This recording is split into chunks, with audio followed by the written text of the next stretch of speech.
اهلا بيكم حبايبي في وصفة جديدة. النهاردة هنعمل صينية كيكة مش مكلفة، هنعملها بطريقة بسيطة ومكونات برضو بسيطة موجودة في كل بيت.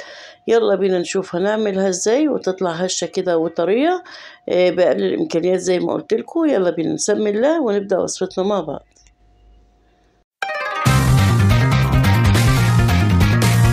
أول حاجة بولة فاضية حط فيها 4 بيضات بيكونوا بدرجة حرارة المطبخ. هنزل عليهم بباكت من الفانيليا أو معلقة من الفانيليا السائلة. بعد كده هنزل بمعلقة من الخل. طبعا الخل ده مادة رافعة جميلة جدا، بتحطيها في الكيكة بتساعد على تتنفش أكتر. بعد كده هحط كوباية من السكر، ويستحسن يكون سكر بودر، مفيش حط سكر بس يكون ناعم. بعد كده هنزل برضو بكوباية من الحليب، والحليب هنا طبعا ما بيكونش سخن، بيكون بارد من التلاجة عادي. وببتدي أقلب كده كل المكونات مع بعض، السكر مع الحليب مع الفانيليا مع البيض مع الخل. بعد ما دوبت الكلام ده كله كويس مع بعض، هنزل كده بكوبايتين ونص من الدقيق. وطبعا لازم يتنخل مرة ومرتين، ما بيتنخلش مرة بس، لا مرة 2 3 على قد ما تقدري. طبعا كل ده بيساعد ان الكيكة تبقى هشة وتبقى جميلة. هنزل بقى بذرة من الملح وكمان معلقة صغيرة من البيكنج باودر.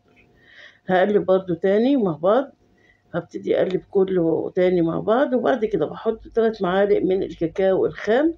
وهنا الكاكاو اللي انا بحطه بيكون كاكاو اسباني غامق، بيدي نتيجة افضل للكيكة. ببتدي اقلب كده، قلبت خلاص ما في، متاكد ان مفيش اي تكتلات او اي حاجه بتكون مكلكله تحت او اي حاجه. بعد كده بنجيب صينيه. وعايزه اقول لكم ان احلى حاجه بنسوي فيها الكيكه هي الصينيه الالومنيا. يعني ممكن نشتغل في اي حاجه، بايركس، تيفال، اي حاجه، لكن الصينيه الالومنيا بتوزع درجه الحراره في الكيكه، بتخليها نتيجتها هايله. وزي ما انتوا شايفين سبتها طبعا ترتاح شوية، وبعد كده قطعتها. بس هي كانت المفروض تقعد كمان تبرد، بس أنا حبيت أقطعها وأوريها لكم، كنت مستعجلة.